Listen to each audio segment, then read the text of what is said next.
But I'm so happy to be doing this with you. And so even though I had another podcast this morning, yours is still going to be the second episode. So it's going to be like my first solo one by myself, and then you're going to be number one guest, because I feel like you just have to, you know what I mean? Like there's just no other person who can fit this spot. You really have like inspired me so much. And like, I know it's a big thing to say, but I wouldn't be doing this if I hadn't met you. And it's so crazy. So for everyone who doesn't know, who's listening, me and Bianca have never actually met in real life. We're internet best friends. And it's amazing. We met on Instagram and just hit it off pretty much from the moment we met, and we've just been talking, and Bianca's been sharing like all of this wisdom with me since we've met, all these books to read, podcasts to listen to. And really is how I started my own self-development journey and how I got here. So we're gonna just dive in because there's so many good news that I know that you have to offer us. And at the end, I have a little fun game to play. I have some fun questions, but then I also made today a down under thunder, I call it. And it's not sexual, just in case anyone thought it was. But it's Australia related lightning round trivia. So I'm really excited because I found out some pretty funny things today. And I just felt that because you're Australian, we should definitely talk about Australia because it's my favorite country. So get ready for that. I'm either going to like make my country proud, or they're gonna wonder why I'm an Australian. It's gonna go one of two ways. One or two ways, but that's fine because you're just being yourself. That's all that matters. But before we get into that fun games, let's get to the serious stuff and let's just try to inspire some souls. My first question for you is a pretty big one, but you can answer it however you want. But you, like I said, introduced me to all of this stuff: spiritual entrepreneurship, manifestation, self-development. How did you get started with that? How did you get your own journey started, and how did you get to where you are now? Good question. And I just wanted to firstly say, like, thank you so much for sharing with me that I have been a huge inspiration for you. Honestly, it's why I got started working in this space.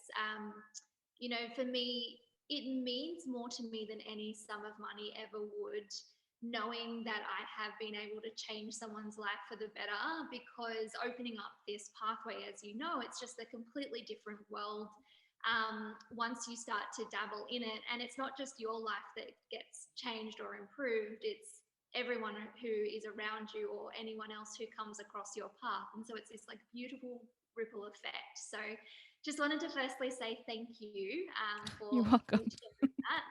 It means a lot. But to answer the question that you just asked me, so to be honest, like when people think about spirituality and, having this massive awakening, I guess some people might be led to believe that it's this like beautiful, just like warm, fuzzy experience that happens, and it's like rainbows and butterflies and unicorns and all of these incredible things. But truth be told, and this is not a new story, I actually have heard this story from many other people who are in this world as well, that when I was introduced to this world, I was actually at the lowest point in my life.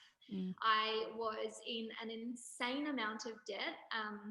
To put it into perspective, most people would save this kind of money for a house deposit. So instead of having that as a plus sum in my bank account, it was a massive minus sign that stared at my face every day. I was in a position where money was leaving my account so quickly, and I've lived in periods of time where I would have $2 in my bank account to get me through for an entire pay cycle. I was in a job that I was not inspired in. I did what a lot of people our age do because it's what was done in our parents' generation before us. I went to school, I got good grades. I went to university. I got a job straight out of university. And 2 years in, I was like, what have I done with my life? I thought I'd made a massive mistake. Was so uninspired. I was dating all the wrong kinds of men too, Been as there. well. And honestly, I think everyone goes through a few toads before they find their prince. Totally. But yeah, I was dating another toxic relationship. It was my fourth successfully failed relationship. And I was also just in a period of my life where I was just so unhappy that I was resorting to drugs and alcohol like nearly every weekend just to get a kick. And obviously, this is going to come out that I'm a health professional. I think it's really important just to break that stigma and stereotype. You know, I was in a lot of pain emotionally. I'd had a very rough upbringing with my dad being a drug addict and an alcoholic. So I had a lot of traumas and things that at the time I actually didn't realize that that was what it was. I was just trying to numb myself to escape my emotions. And I basically hit rock bottom. I was cracked completely open. And I still remember it to this day. Like the day that I had this awakening, I was actually negotiating with myself as to what I was going to do with my life. See, I'd arrived at a point where I realized how shit my situation was. And pretty much the conversation I was having with myself was, well, you either need to give up buying a house or having children or traveling, because the situation you've got yourself in at 25, you're not going to get out of it. And then that was kind of like the moment where I actually said, but why does life have to be like that? And that question was actually the catalyst that started to open my eyes to this world of trying to improve myself, my relationship, my finances. And obviously, as we know, I've been on this journey ever since, and my life looks completely different now. Yeah, it does. It really does. Which is awesome. Like, what an awesome transformation. And literally, you know, when you said that, like you stopped and asked yourself, like, why can't it be more than this?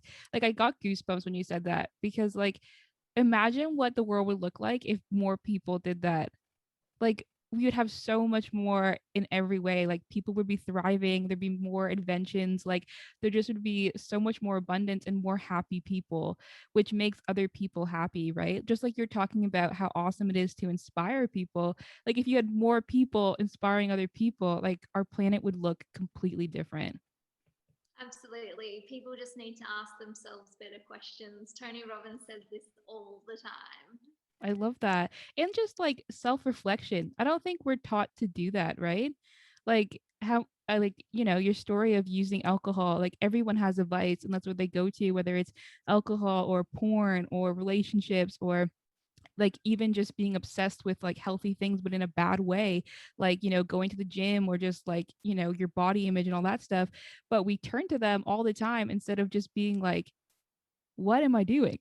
What is actually going on here? And I think that it's just so sad, actually, you know, and it's just like so heartbreaking. And it would be really great if we could teach that in school.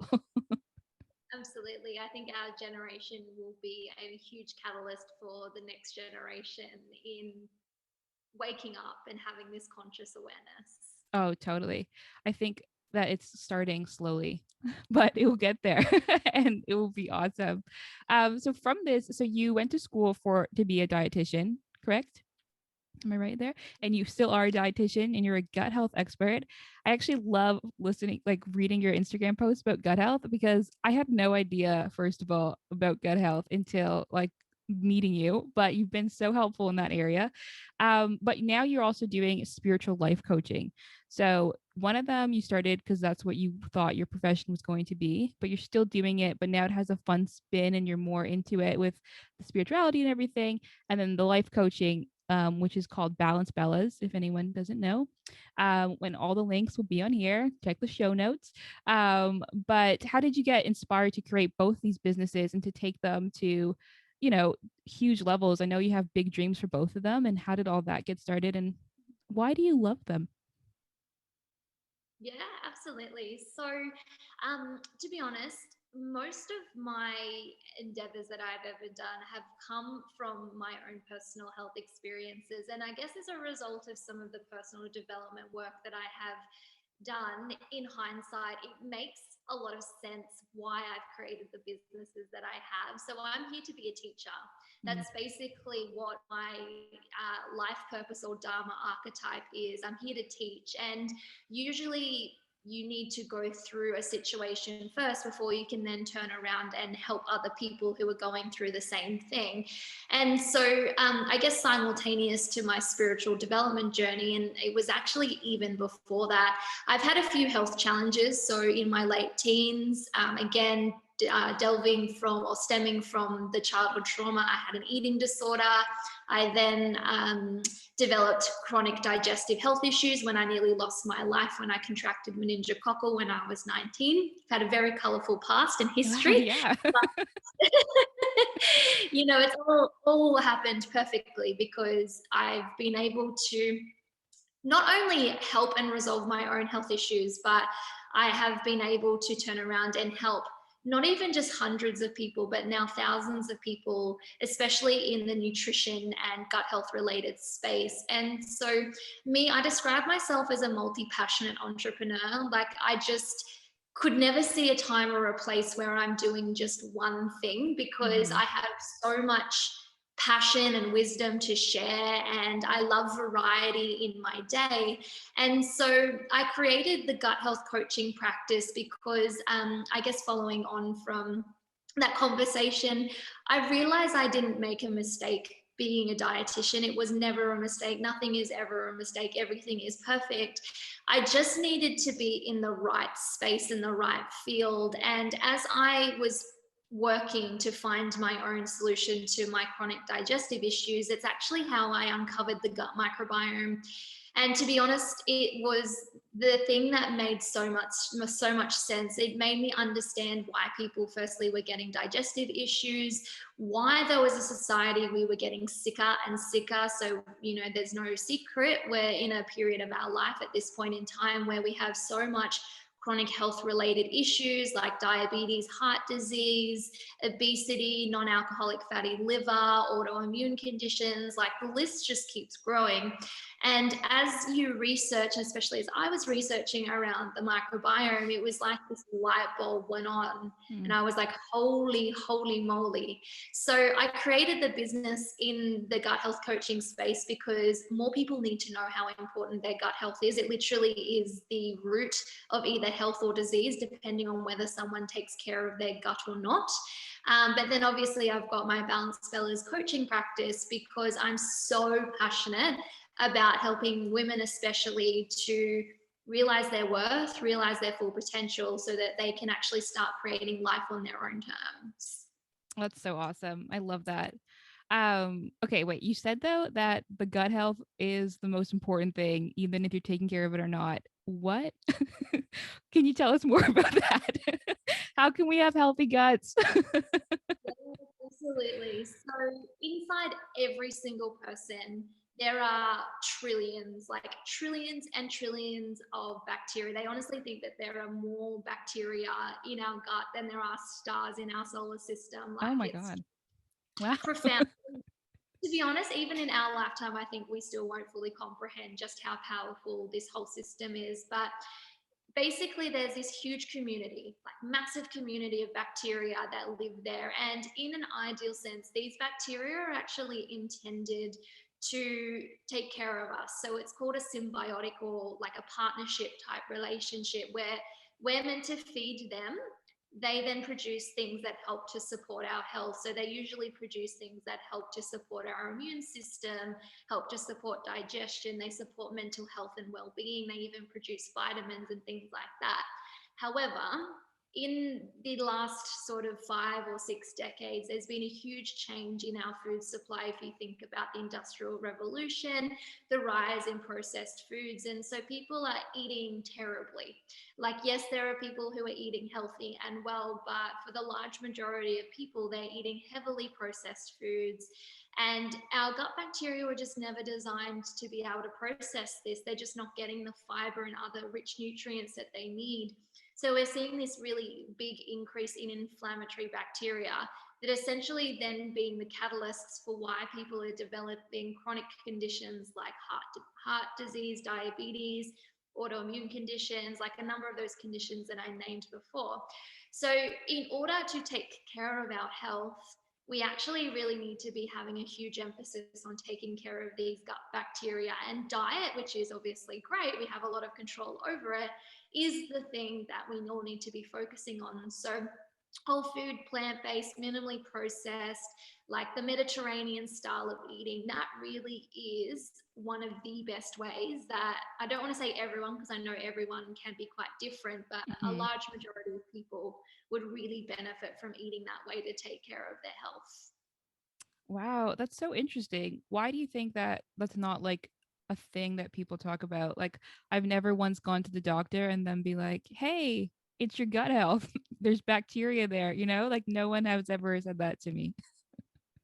So, in the integrative and functional medical practitioners, so thinking things like naturopaths and like Chinese doctors, they've been talking about gut health for several decades, Mm. but Western medicine or allopathic medicine have been a little bit slow to take it up. And some people are resistant to this new science because if you think about certain practitioners who've practiced a certain way for 40 years, some of them don't want to do anything different to what they've always done.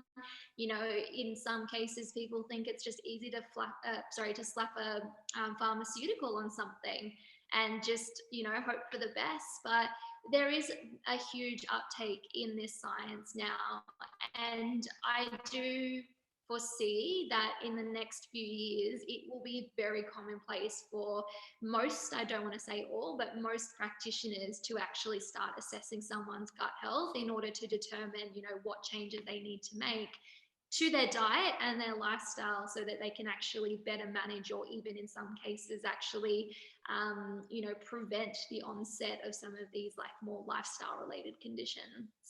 Totally. Well, thanks for sharing that. Like that's so helpful. Like, and I know there's way more to it and you have way more like information on it, but even just that I think can help a lot of people because like I said, before meeting you, like gut health wasn't even a word, like a phrase that I used just because like where would I've gotten that from, right? So thank you for sharing that. I want to jump into the lifestyle stuff more. But anybody who's listening, follow Bianca on Instagram. You can find her in the show notes and dive into all of her information about gut health because she is literally the expert and the only expert I know.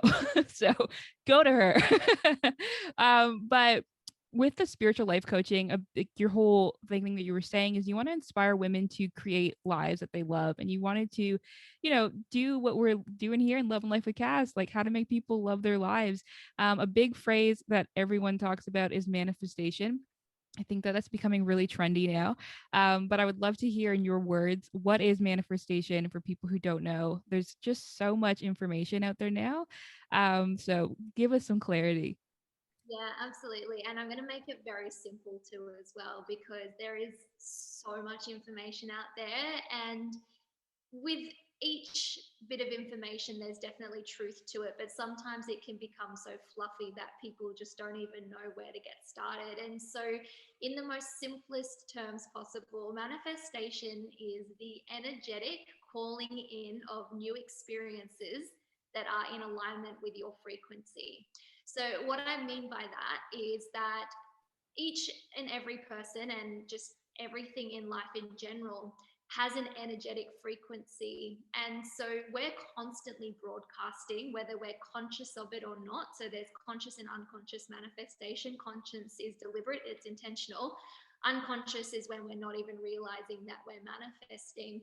We're putting out these energy frequencies out to the universe, and essentially we start to call in people, places, experiences, opportunities, things that are in direct alignment with that particular energetic frequency.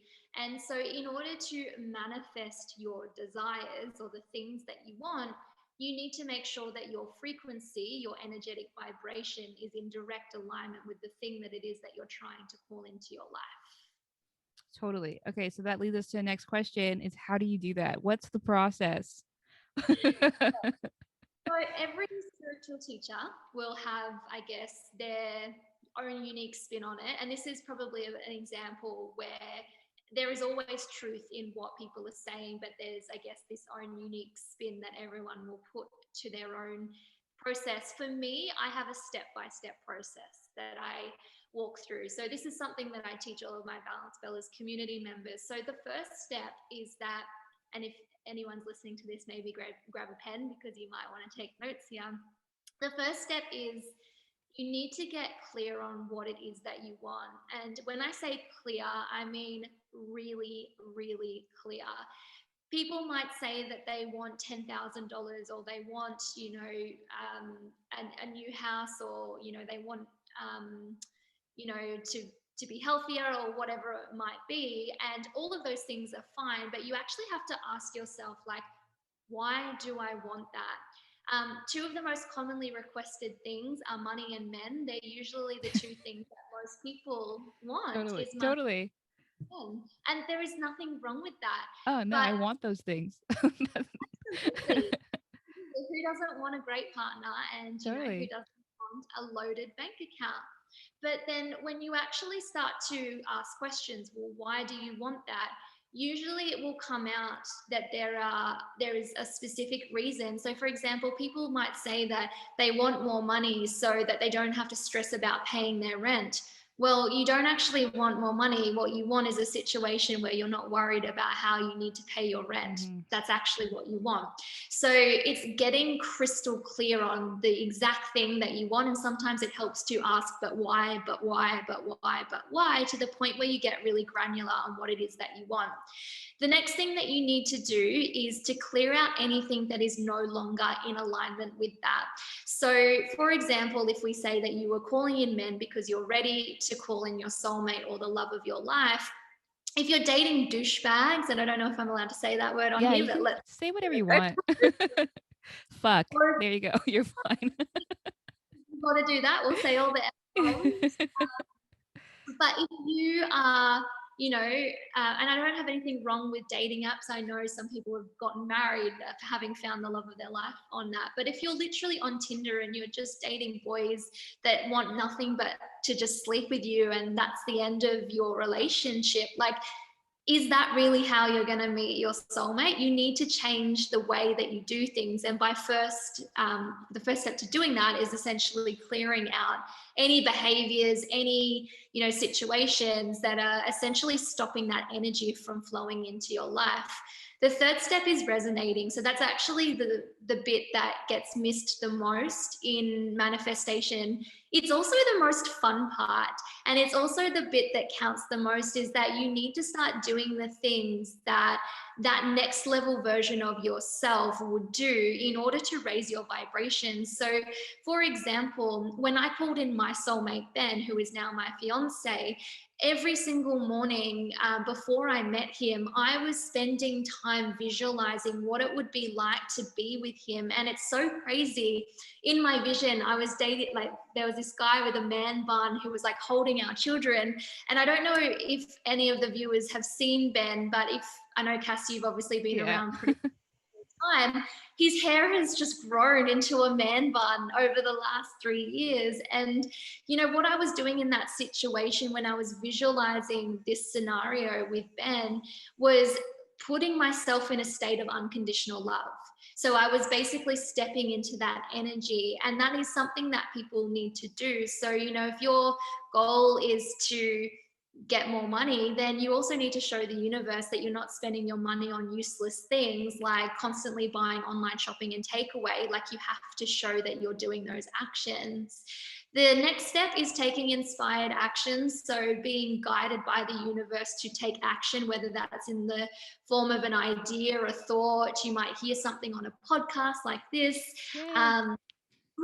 And you like that on a podcast. You might hear it in a movie. It might be a conversation that you have with someone. And then the final step, so the fifth step of manifestation, is actually surrendering and trusting in the process. And that is probably also the second hardest step that people struggle with, because as humans, we're taught to try to control things, to micromanage. But if we keep holding on to things being a certain outcome, what we're actually doing is blocking the universe's ability to just step in and do her magic. And I know you know this, and I've seen this myself countless times, that when you actually just surrender, it usually ends up being better than you could have ever expected, because you actually just allowed the universe to create a scenario that perhaps you could have never have even imagined in your wildest dreams. Totally. And it's so true. And like, I think a good example of that is just when you like if you're doing anything and you are just stressed out about it and you are trying to control everything and you're being all like strict and rigid, like you're not having a good time, right? But when you take time to just relax and go with the flow, and like maybe it's a day off and you're just doing something you love and you just relaxing with it and unknowingly really trusting the process, like you're in a better mood. And I think that that's just such like a big thing that people miss, because I'm a part of a lot of groups on Facebook, like manifestation groups and all these spiritual communities. And I always see people who are like, it's not happening. Like, it's not happening right now. What happened? I need to do this now. Where is it? And it's just kind of like, well, this is why it's not happening. You know, it's just kind of like irony, but it's just like so true that it's just so hard for people to let it go. And I think that was my no, I think I agree with you. I think that's the second hardest step. I think you're right that the first hardest step is that like changing what you need to change and like actually start feeling the feelings before it's there. We're so like into instant gratification. So if it doesn't work out right away and you need to spend like 3 years visualizing that man bun, like it's just so hard for people to keep that energy. What would be a tip that you have for people to be able to keep that energy up and keep up that feeling so that they can actually see what they want to happen? Yeah, absolutely. And it's definitely what you've just said, but in a very refined way, is people need to let go of the when I see it, then I'll believe it mentality. They have to believe it in order to see it. And so it's trusting, it's getting into that state of deep knowing that you can't fail. What you want is on its way to you, and you need to let go, stop being attached to timelines. Look, I say this so confidently, but I also struggle with this at certain points in my life. Like if anyone goes on to follow me on Instagram, you'll see me being so open about my challenges with wanting to become a mom and having to let go of that timeline. You need to release it because you're just going to get stressed. And like you said, you're just not going to have fun. And then you're actually going to dip into an even lower vibration. By trying to focus and micromanage the situation, the universe will never be micromanaged. And so I think something that's helped me a lot as well is just knowing that stress and frustration, it's not worth my peace. And so Mm, as soon as I let it go, as soon as I just focus on doing the things that bring me joy and get back into that place of just knowing that if it is to be, then it will happen, it manifests extremely quickly. So yeah, definitely lose that mentality of when I see it, then I'll believe it, but mm. also just like detach yourself from timelines and spend time doing things that make you happy. Totally. Even if you're not trying to manifest anything, detaching yourself from timelines is really good. Like we made those, people made that time. Like it's not like a real thing, you know? Like we're putting the pressure on ourselves. So no matter where you're at in life, just stop with that. So a big thing that I know, and I know you know, with manifestation and with this spiritual journey and trying to, create a life that you love, there's a lot of shadow work that comes up. And I think that this is something that I don't know. I think there's just sometimes it seems like there's a lot of people putting out fluff on the internet and just being like, you can have everything you want, which is true. I completely agree with that. But like they ignore all the shit that you have to deal with. And so I was wondering if you could explain what shadow work is and how somebody would get started dealing with their own shadow work and enjoying the lovely, painful, but beautiful healing journey that comes from that. Yeah, absolutely. So, for those of you who've maybe never heard of what shadow work is, or you are completely new to it, it's essentially learning to love and heal those unloved parts of yourself. It's usually the Oh, parts that of was yourself. beautiful. Sorry. I just love how you said that. Okay, keep going. It's, yeah, learning to love those unloved and unhealed parts of yourself. And it's usually the parts of ourselves that we hide from the world. So, due to social conditioning, experiences that we've gone through, the traumas that we've experienced as a child, like we all have parts of ourselves that we may not openly share with the world because we're ashamed of them for whatever reason. And in order to, I guess, really kickstart on your healing journey, we need to face this shit. Like, we need to face these stories and things that we tell ourselves. We also need to learn to accept and embrace who we are. And so, look, there are so many ways to go about it. I mean, healing at the end of the day is a very individual experience. And it's something that there's not necessarily a process that's going to work for every single person that is out there.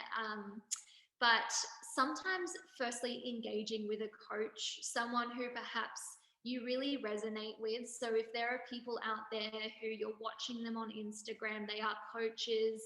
Um, and you really resonate with their story, perhaps parts of their story are very similar to yours, then working with them to get started, as they can give you some of the tools and skills that maybe they've also adopted, is definitely a great process. Books and podcasts as well from many light healers, light workers and healers that are out there. Like, some of my personal favorites are Melissa Ambrosini, Gabrielle Bernstein. Love I her. loved it. Phil Thomas, Louise Hay. Like, there's just so many people that are out there. But at the end of the day, so I'm actually reading this new book at the moment by Nicole LaPera, who she has the community where they talk about self-healers and self-healing. And I actually really resonate with that, because we all have the skills and the tools, and we have everything that we need within us in order to heal ourselves. But sometimes people just forget that, especially with the layers and layers of conditioning. And so having a beautiful community that you can lean into as well in these times is so important, because, and this might even be something that we chat about, as you start to get on this journey, if the people that are around you are perhaps not yet ready for their healing journey, you will start to find that you will grow and outgrow and evolve the relationships that you have. And for some people, it can really make them hesitate to do this work, because they fear loss, they feel not being accepted, they fear being vulnerable.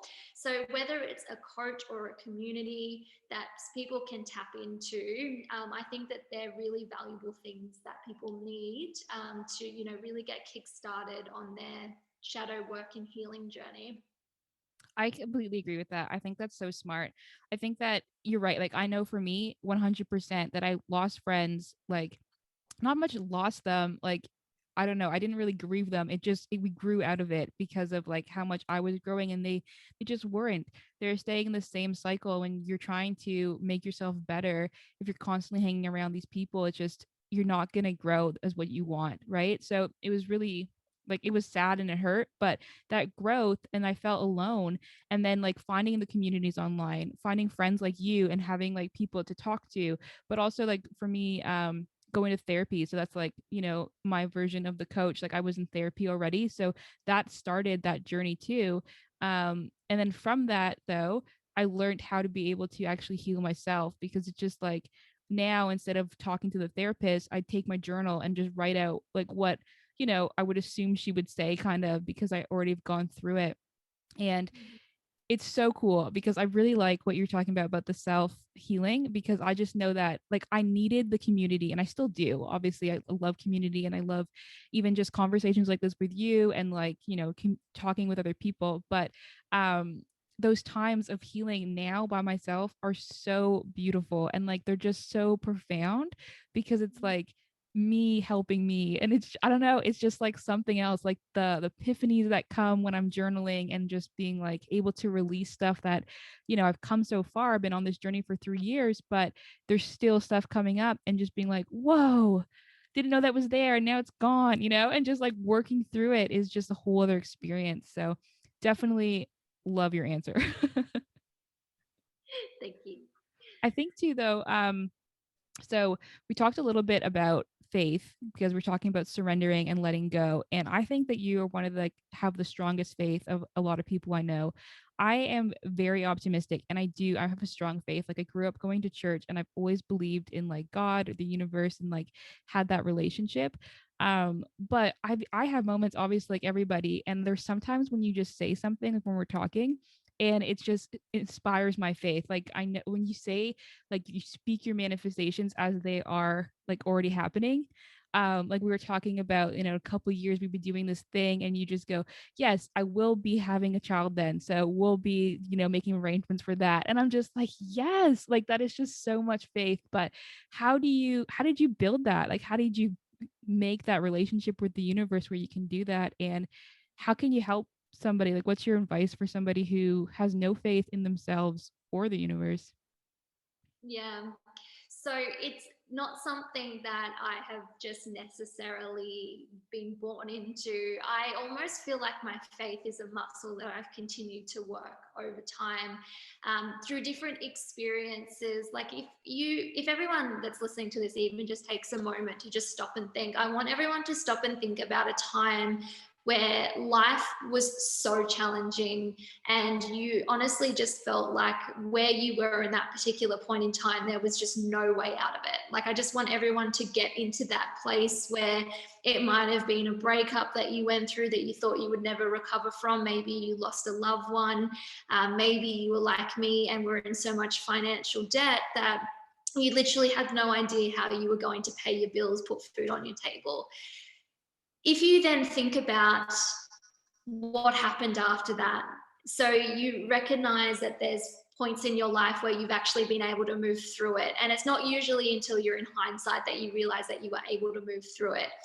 I've had so many situations in my life where I've been in that fetal position almost with life, not knowing how I was going to make it through. But I kept getting up and I kept showing up every single day. And I never let myself fail, because failure was not an option to me. Even when things were really dire, I refused to give up on myself. And each time I would show up for myself, I would be shown the light from the universe, and things would start to work out. And now my faith is so strong because I've had so many of those situations that have happened. And it is even at a point now too as well where my manifestation happens very rapidly. Like, I'm talking to the point of instant same day manifestation, because I've learned to build this trust in the universe. And so if you are listening to this and you are very new to this area of self-development, love and manifestation, it's probably going to be very much a case that you will find that things are taking a very long period of time to manifest. And it's because you need to start flexing this faith muscle. I'm going to coin that term, the faith muscle. I I love actually it. really Me too. hashtag faith muscle. Yes. We need to trade off that ASAP. Definitely do it. But we need to flex it and we need to practice it. And at the end of the day, even if you feel like you can't trust or have faith in yourself, just having that inner knowing, whether it's God, whether it's Jesus, whether it's Allah, whether it's the universe, like whatever your beliefs are, knowing that there is a force that is bigger than you, that is out there, that is taking care of you, that loves you unconditionally. In my darkest days, that has been the thing that's been able to make me continue on and keep going. And I think this is why my faith has become so strong, because I've never been let down. That's so nice. That's so true, though. But I think you're right. I think that if we don't look at those moments where we've come out of stuff because we're over it. So whether it's that breakup or, like you said, the loss of somebody or a health issue, like when you're in it, it's horrible and you're stressed out, but we don't really focus on the healing. We don't like celebrate that win. So we don't even spend time realizing how much we were provided for, or how much like we were taken care of, or there was a plan the whole time. So that's like really good perspective. I think that if you just take a moment right now and just actually think about all the times that you got out of that, that's just so much inspiration, and that's going to help flex that faith muscle for you. I love that so much. So for people who don't know, you have a self-love group on Facebook, which I am a proud member of. And it is honestly like I know I'm her friend, but like it actually is super great. Just so much wisdom comes. And I think the best thing though is just you're open and honest about your life and your journey. And I think that just really reflects in the group. But I want to talk about self care and self love because those are very important things. They're also very trendy things right now. But what do those two things, how do they play into our self development and into creating the life that you actually want? Oh, so important. Yeah. So important. So, if we even think about the manifestation and just talking about what that is, everything in life is energy, everything is a frequency. Even our emotions are exactly that, energy in motion. That's actually where the word comes from. And if we are not taking care of ourselves, so if we speak more to the self care first, and then I'll talk a little bit about self healing, it will be much of a muchness. But if we're not taking care of our health, so if we are, allowing competing responsibilities to take priority, so for some people that might look like work life, for some people that might look like mum life or relationship life, maybe, other relationships in our life like family, if we're not taking care of ourselves, and I'm not just talking about getting the nails done and the hair done, I'm talking about making time to sleep, making time to eat well, making time to exercise,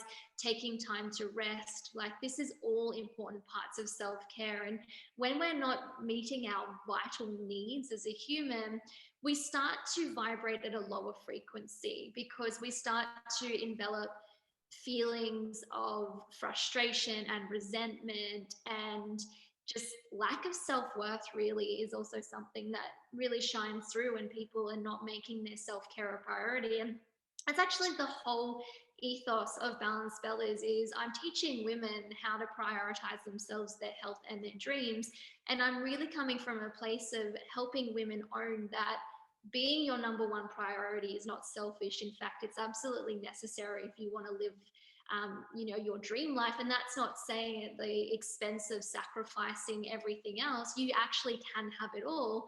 You just need to make a point of actually putting all of these things first in your life. Mm. And it's the same thing with the self-healing stuff. So everybody in this world has trauma in some way, shape, or form. Like, I'm yet to meet someone who had a perfect, quote unquote, childhood. Like, Yeah. everyone's got stuff that they've gone through. And if you don't deal with that, if you don't deal with the stuff that has gone on in your childhood, your relationship with your family, your parents, your dad, like whoever it might be, then this energy festers in our body. And, we continue to vibrate at these low frequencies. And what we also do if we're not careful is, if we don't address this healing head on, we actually end up transferring this same energy to our children, who it will then be their responsibility to clear it out. And that's actually a huge motivation for me now in continuing to do the work, because I realize that despite coming a long way in 5 years, there's still a lot of stuff that I have got Mm-hmm. to work through. Like, this work is never ending. But I don't want my children to go through it. Like, I don't want them to have to deal with that pain. So in order to live a beautiful life, you have to be prepared to face the ugly stuff head on, but you also need to be prepared that you need to be your number one priority. Otherwise, it's just not going to happen. Totally. And I think that we're taught that it is selfish though.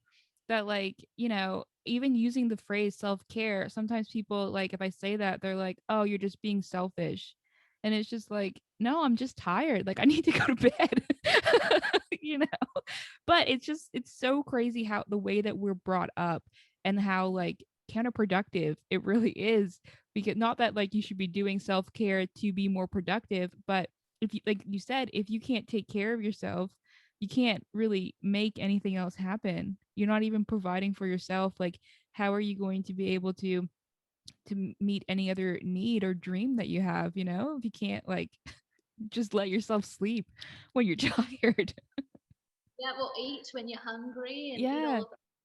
it's just basic human needs. And yeah, I'm really here to break that stigma. It's not selfish to make you your number one priority. In fact, you serve others better when you're coming from a place of abundance rather than lack. And that's, I can even say that in my own life, right? Because like before I was always thinking like it's selfish for me to want to make a lot of money. It's selfish for me to want to like, look my best or do this stuff. But when I'm feeling my best, I help others. Like when I'm in a good space, I can create better. I can create better content. And that's like, my purpose is I think to make inspiring content for people. So that's what I'm doing with this.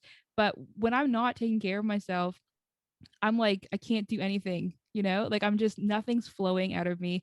My content is like struggling. I'm struggling to write a caption for Instagram. But when I take care of myself, if I let myself rest's a big one for me. Like, I need to get 9 hours of sleep because like it just really messes me up when I don't. But when I like, take a break instead, I can come back at it and I can like, oh, I have an idea now and I can create something that's so good. Or when I'm in a place where I'm financially abundant for myself, I can also pour into other people now.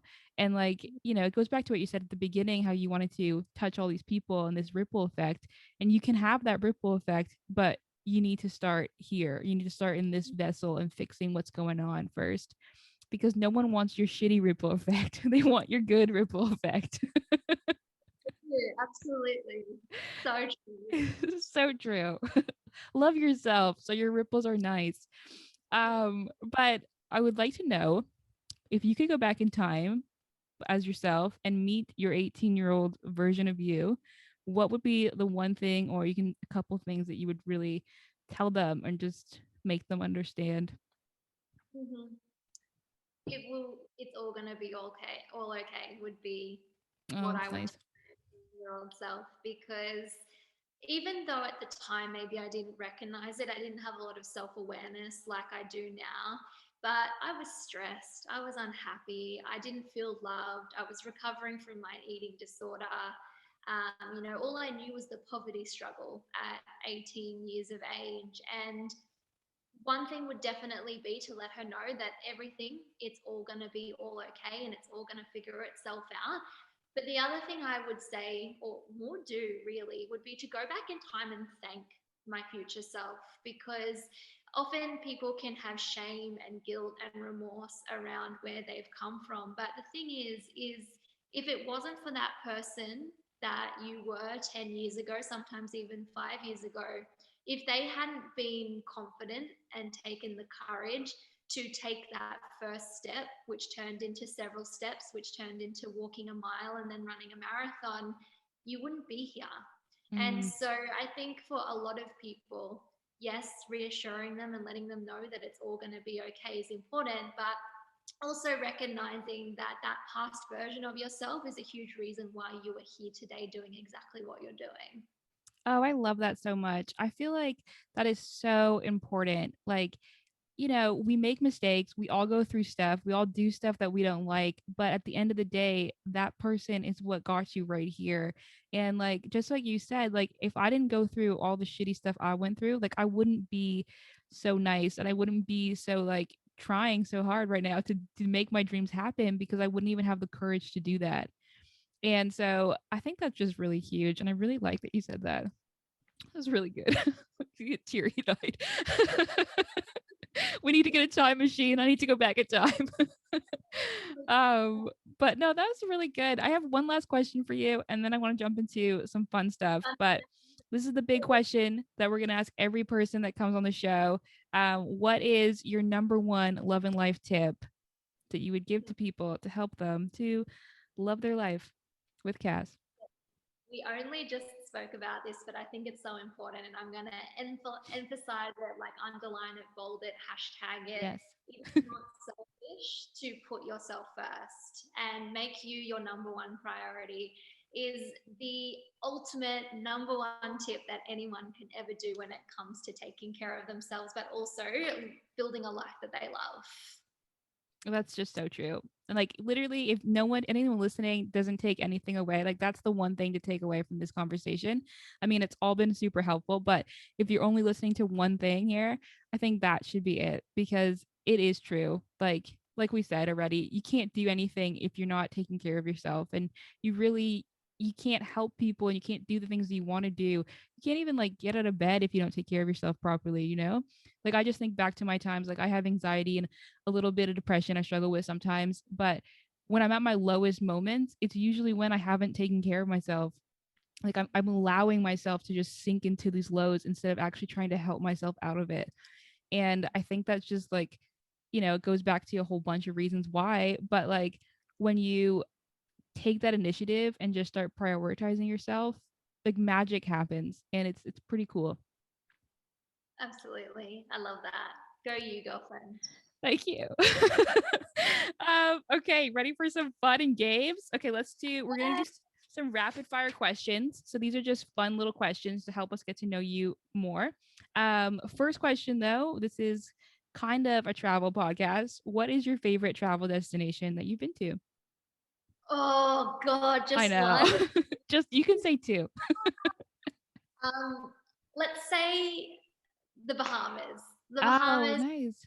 or Mexico, the two of them are kind of pretty similar. I love them. Like it was just such a beautiful experience. So if I could choose, if I could go anywhere again, it would be either the Bahamas or Mexico or both. Oh, nice. I've been watching a lot of the Bahamas Life. It's like a house show like on the Housing Network where they go try to find houses.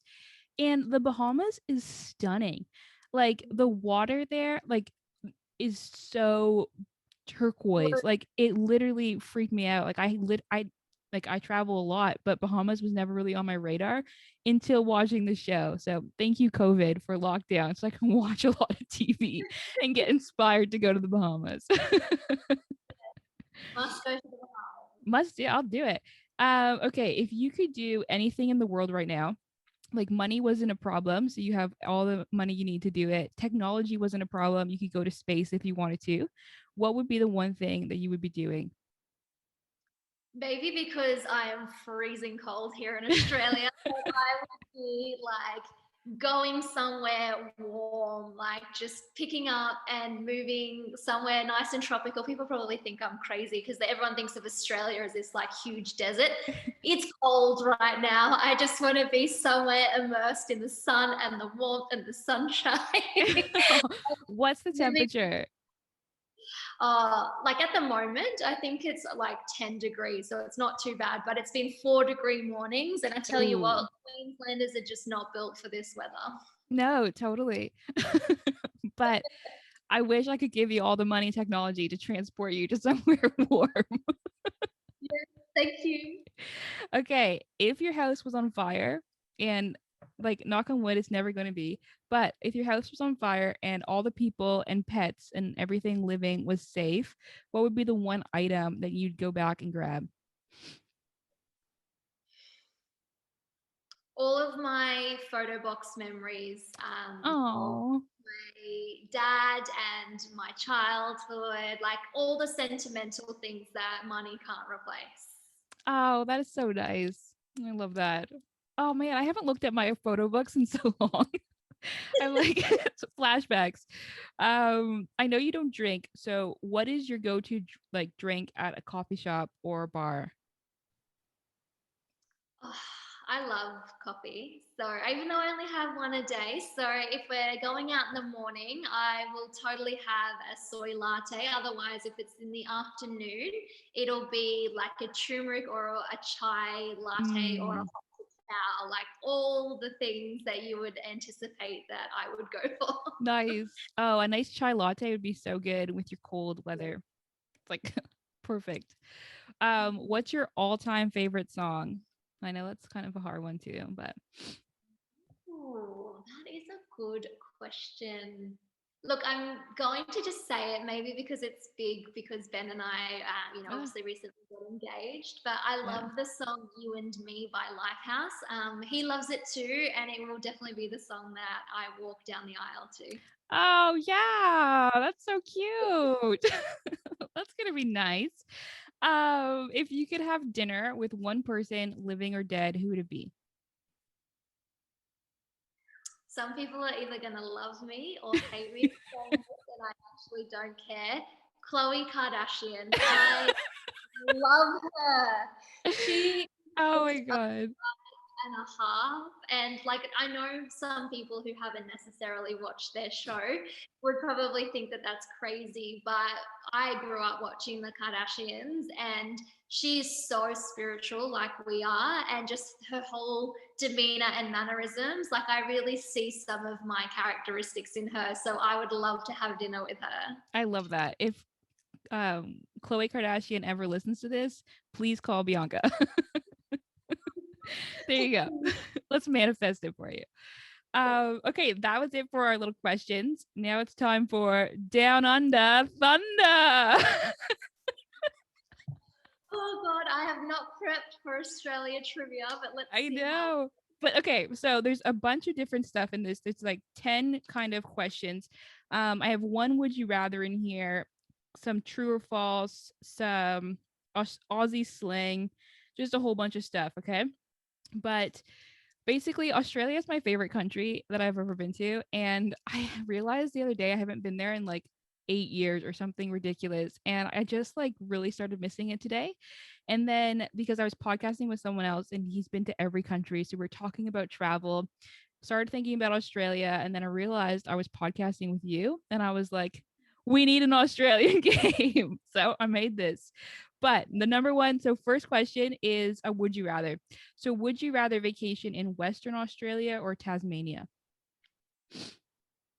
I've been to Tasmania and I Mhm. loved it and it's beautiful, but I would also really love to go over to like Esperance in Western Australia. And given that I feel like I'm freezing my tatas off at the moment, I would say let's go Western Australia. Western Australia, go right to the desert, right to the outback. Yes. Um, okay, that's good. I've actually been to Perth and it's actually a really great city. It reminds me a lot of the Sunshine Coast because it's Mhm. like the city beach vibe and beautiful. It was my like, first time being in the Indian Ocean. Highly recommend Western Australia. Okay, this is a true or false. True or false? Australia has a wild population of camels. True. Yeah, ding ding ding. I'll get sound effects and put them in after. But that is true. You did it. Okay. What did you call a group of platypuses? Platypi. No, oh, I wish. No, they're called a paddle. A paddle of platypus. I can't even say that right. Isn't that hilarious? Do you know what's funny? I actually know that now because that's come up in trivia before. But I was like, "What's the single word of platypus?" Platypi. I had not heard that before. A paddle of platypuses. That's just amazing. I love Australia. This is why I love Australia right here. Okay, number 4. Why is the emu and the kangaroo depicted on Australians' Commonwealth coat of arms? Oh goodness, really? It means like ding, ding, ding, ding, The like Jeopardy wow. music. So Do, do, do, do, do, do, do. is it because they are native to Australia, the animals? No.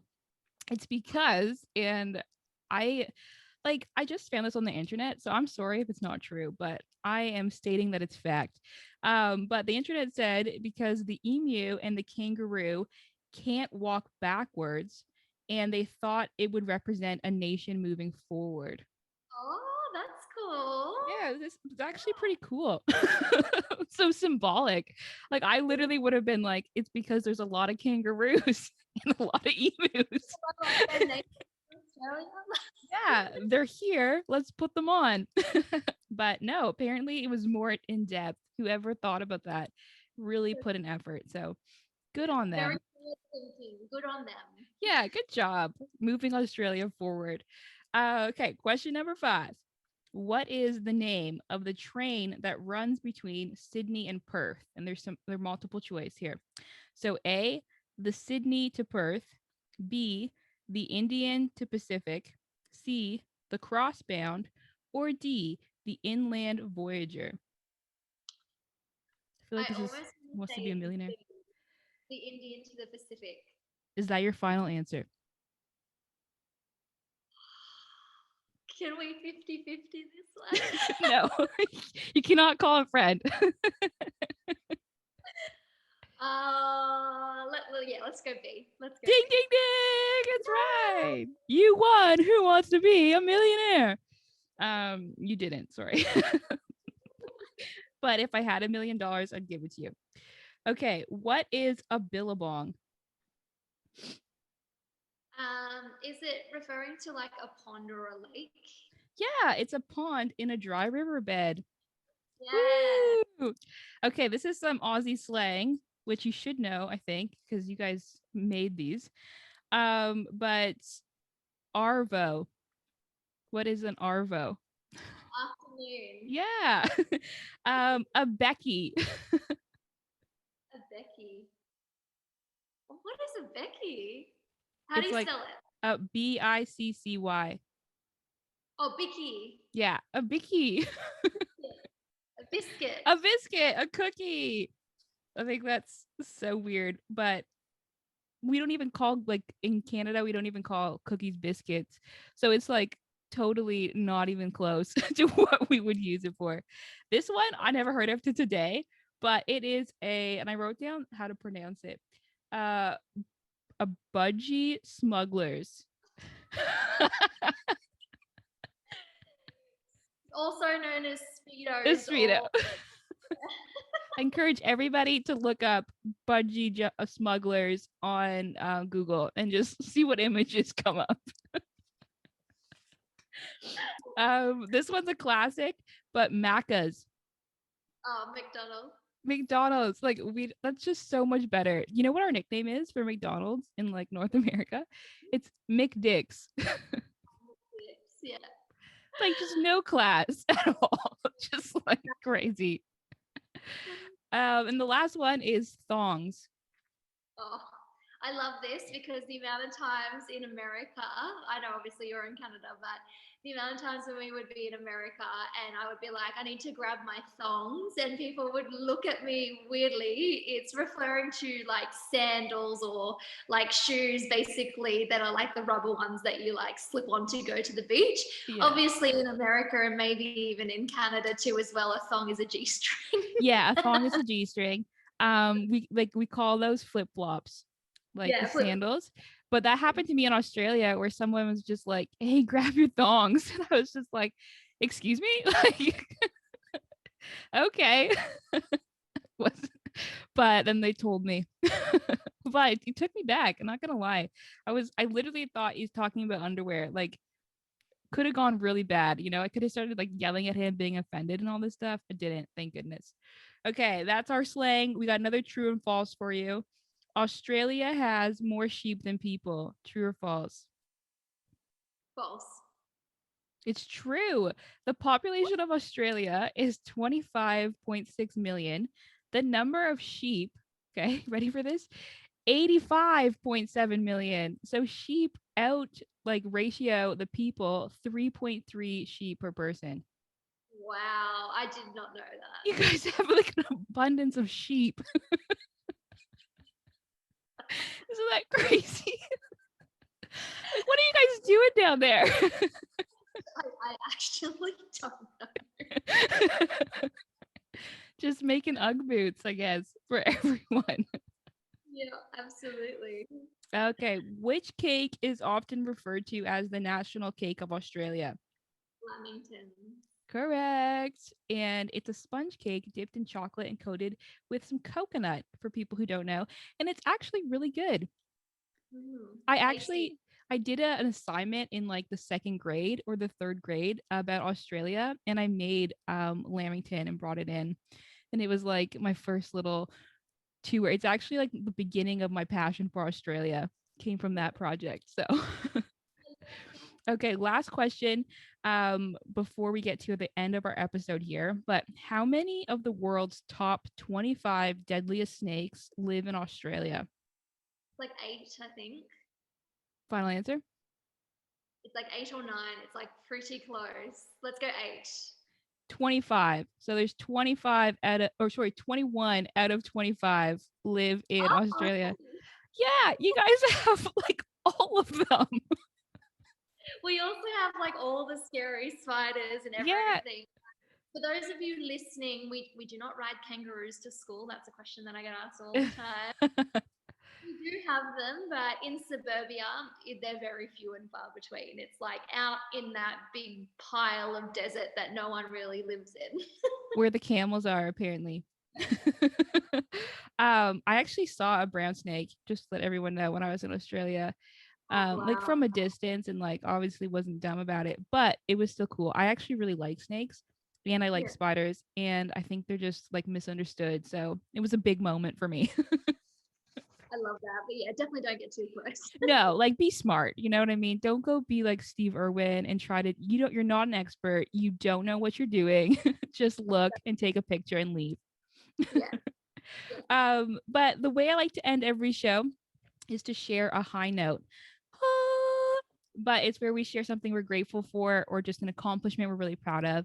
Do you want to go first or should I? Oh, you go first, my love. Okay, well, I'm really grateful for actually recently I've been painting a lot more.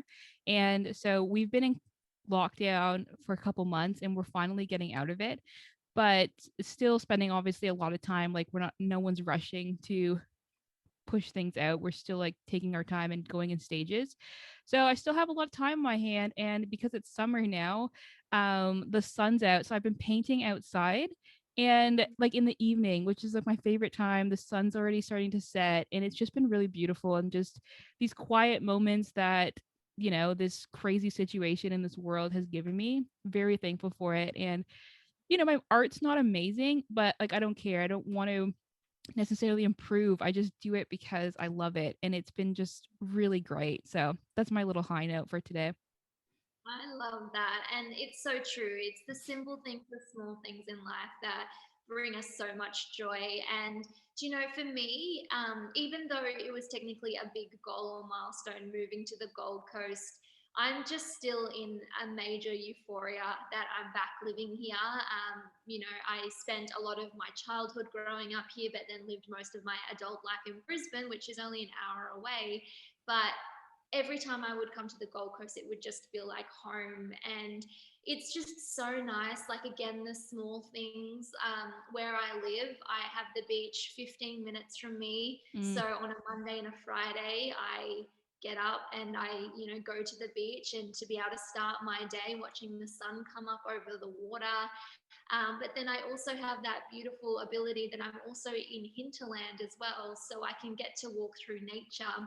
And just having that hinterland and that beach, and just being able to choose how I want to start my day every single day, is just magical. It's a small thing, it's a simple thing, but my God, it makes me so happy. oh, I love that. I love the Gold Coast. It's such a beautiful area.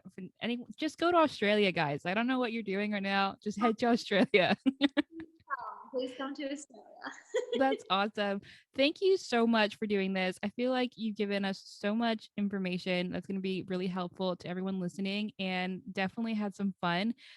Before we end, where can people find you on the internet, and how should they you know, look you up or something? Yeah, absolutely. So, best place at this point in time is in either one of my Instagram handles. So, I think you might pop that in there for I me. will. But Bianca Maree, or if you're interested in the life coaching, it's Balance Fellas. I've just dived into a new project. I'm actually getting a new website professionally custom built, which I'm so excited about. Yeah. So maybe in about a month or so after this podcast is released, if everyone heads to biancamaree.com.au, we can put that in the show notes too as well. You'll be Yes. able to see my perfectly published website. Awesome. And definitely check her out. She obviously has a lot to offer. So go and enjoy her presence on the internet. But thank you so much for being here. So great talking to you, and I hope you have a great day. Amazing. Thank you so much for having me here, my dear. Much love to you. Bye. Love you.